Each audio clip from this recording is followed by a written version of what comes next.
a great player from Florida, actually coming here to visit. I think like his sister is in town or something. He's just is that the story? Is that that's the story I keep hearing? Is that his sister's in town? Great Rosalina main dude. Like he's just really good at walling people out, and we're just jumping right into it. What he's really good at doing is just using Luma to just kind of wall out his opponent and then just kind of like poke you. He's like, how do you react to this? How do you react to this? And he's just really good at doing that. Meanwhile, we have Vinnie sitting in loser's side of Braga, which is unheard of, but it's because he actually lost to John Numbers previously, the second time he's ever lost to him. Yeah, very strong win off of John. He played very well in that set. And Vinnie, already having played against UtopianRay before during the Battle of the Boroughs crew battle today, is very much used to how UtopianRay will use Luma sort of as like a litmus test of sorts, as you already established. But because of Sheik being able to put out aerials so quickly, she's able to just punch right through Luma. And just like that, Luma's already off the field. So Vinnie's got UtopianRay right where he wants him in an offstage situation where he could rack up tons of damage and put on plenty of pressure. And a first stock take. And that's just the classic Vinnie right there. Like that man just like put him in the tipper up smash. He knew the exact placement. He was very calculated. He knew exactly where he was going to fall after the up B. Connected it, and that's just a showing of a top player coming into here. Now I know Vinnie himself has a very strong Rosalina that he's had practice. He's taken wins off of Tabuzz even with his own Rosalina. I feel like that plays a major role into how he's able to play this matchup so well. He has such an integral understanding of how Rosalina herself operates, aside from just puppeting Luma. Now we see him just kind of bouncing back and forth. Vinnie trying to get into his defenses, but we got Ray sending him up upwards. Classic Rosalina move, going up, trying to get some sort of edge guard.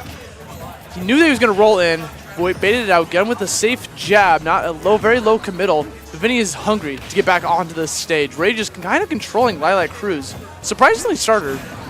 And man, he just went for it all. Let it rip. Up smash, out of shield. He caught Vinnie jumping, trying to approach with possibly a forward air. But regardless, Ray's going to even up these stocks. I like how Ray's been approaching with jab 1 off of Luma. It covers so much space, and it's so quick. There's nothing that Vinnie can really do to match it. He just sort of has to respect how much space is denied him in that moment. And speaking of denial, just like that, we lose Luma already, and UtopianRay opting to play it a bit safe. He puts himself in the ledge so that he's giving himself enough time for Luma to come back. He's got a few more seconds, and it should be on stage. And Vinnie trying to optimize damage there. He knew he couldn't get there in time to punish the up B, so he ended up opted to use Needle Storm in order to rack up a little bit of damage. And once again, Needle's a very good option for getting rid of Luma as well as forward air. Vinnie's just super good at control, getting rid of Nana, Luma, whatever you want to call her. But now Vinnie's sending him off stage with the back throws. Things are looking kind of bleak for Ray. He's just trying to find his way back on some sort of ground, but Vinnie's just kind of dominating Lilac Cruz. He's been moving around so freely, and this is such a wonderful stage for Sheik because of how low the platforms are, and the angle of the ship allows him to just run around. And because he's staying close to the ground, he's able to just use a lot of short hop pressure. He can just empty hop to cover a lot of whatever Ray's going to go for. And Vinnie going super deep down there, expecting Ray to recover low so he can catch him with a vanish kill. But this could be really big for Ray, trying to get him off the top with an up air. Rosalina known to try to cheese you off the top, but you know what? That bouncy fish is going to connect, dying at 155%. Vinnie will take game 1 away from UtopianRay. Now, do you think that Lilac was a strong choice for the beginning? Because it felt like the stage was having a major impact on how well Vinnie was able to control the space. Oh, most definitely. It seemed like UtopianRay was able to just... He wasn't able to really get too much of a footing, and when he was able to put out that jab pressure, that's when he started to get something going, but Vinnie broke it so easily. It was such a questionable starter for Rosalina. I'm wondering if he just didn't strike it just to see if Vinnie would actually strike it himself. It was like some type of mind game. Because I can see the other stages would be so much better for her, in my opinion. Besides like Smashville, maybe. Right. And even then, Rosalina's pretty much good on any stage. And so we're moving game 2 onto Final Destination. I feel like this is a very strong pick moving in from Lilac. There's a lot of room for UtopianRay to juggle Vinnie, as we're already seeing. And see, he's trying to land down with that forward air to try to force a grab. But, Vinnie just kind of get back off stage, charging his needles super deep off stage, knowing that she can pretty much, having probably the second best recovery in the game, debatably. Just able to just get back so hard, super hard to gimp. And right now, Vinnie's having a bit of struggle with how much he can control the space. UtopianRay is just either moving around or putting out hitboxes. And even though they're not meeting, it's just a matter that they're being able to match out that space with each other, and Vinnie not really being too proactive in taking that space control away from UtopianRay. Vinnie once again looking a little bit hungry. That bouncing fish. Ray almost got a sneaky spike there. I don't think it would have killed him though, seeing 167%. He probably would have been able to get back from that. Ray trying to force Vinnie into a situation where he has to double jump out of it. So you see him just doing the empty short hop, trying to find out what is Vinnie going to do as a reaction. And I like that landing there. Is very safe. Very little amount of lag on it, but more importantly, Luma throwing out a couple of punches and kicks, making it incredibly safe for Ray. But once again, Luma's gone.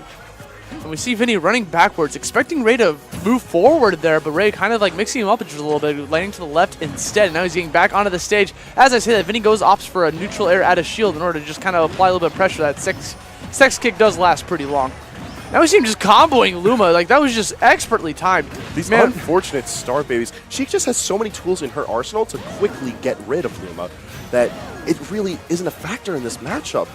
Like, between the fair chains, as we saw over there, that forward tilt into up tilt gave just enough knockback to get Luma out of there. And then Nair's going to be taking that first stock off UtopianRay. A safe kill indeed. He just goes for the neutral air out of shield. It's low committal, high reward. Punishes so much, and I'm actually kind of shocked to kill at that percent, but maybe because he had a little bit of rage all the way on the left side of the stage. Has the ability to, but regardless, we see Ray tossing Vinnie back off stage. Vinnie consuming his double jump to get back onto the stage. Opts to not go for the ledge, and Ray not really going for a punish. He's playing a little bit more careful as he waits for Luma to get back on. But as you said previously, Luma is just going to keep getting knocked off. Vinnie's super good at getting rid of Luma, and that's just not even a huge factor in this matchup. And as you see, Ray is protecting his Starbit child as if it was his firstborn. I see him trying to go off stage. He's looking for possibly a down or a back air. Nice mix up there. Trying to run away, runs back in and goes for a grab instead. And he keeps on setting up this ledge situation so that he can get kills like that.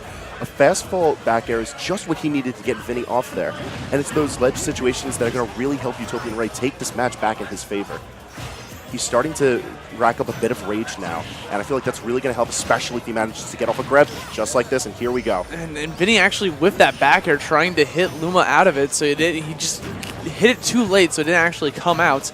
So now he's going to have to struggle with this Luma still being active. The neutral air still not having enough knockback. Ray has him in a very tight situation. Vinnie mixing it up by going for the bouncing fish to try to feint out that he was going to go right, but opts to go the other direction. And once again, Luma is taken off the field, and Ray, noticing that Luma was gone, just opted to peel back a little bit, and now he's playing a bit more defensively. He's using all of Rosalina's smart defensive options, how quickly she can move in and out of shield, and how safely she can wait so she can get another Luma back on. And Vinnie trying to go for a combo off stage. Ray summoning Luma in order to just kind of knock him away to prevent any follow-ups. Now we see Ray looking for like possibly a grab or an up smash there. He's gonna catch that ledge jump with a bouncing fish, taking it off 2-0, Vinnie's favor. It's a clean 2-0. Now the record sits, as I believe, it is 3-1 in favor of Vinnie. But UtopianRay, man, he adapted very well. I feel like the stage definitely helped him a lot, but it just wasn't enough. Vinnie was still keeping the pressure on, and at every point of the game, you saw that Vinnie, he had it out for everything. He was able to go in for, as you said earlier, the low committal options and how many that she has. Just turned the tides of the battle so easily in his favor. And good stuff to Vinnie for just taking that home. And he's Vinnie's gonna move on to fight the loser of Angel Cortez and Raptor, which we'll be streaming a little bit later. For now, we're gonna move on to the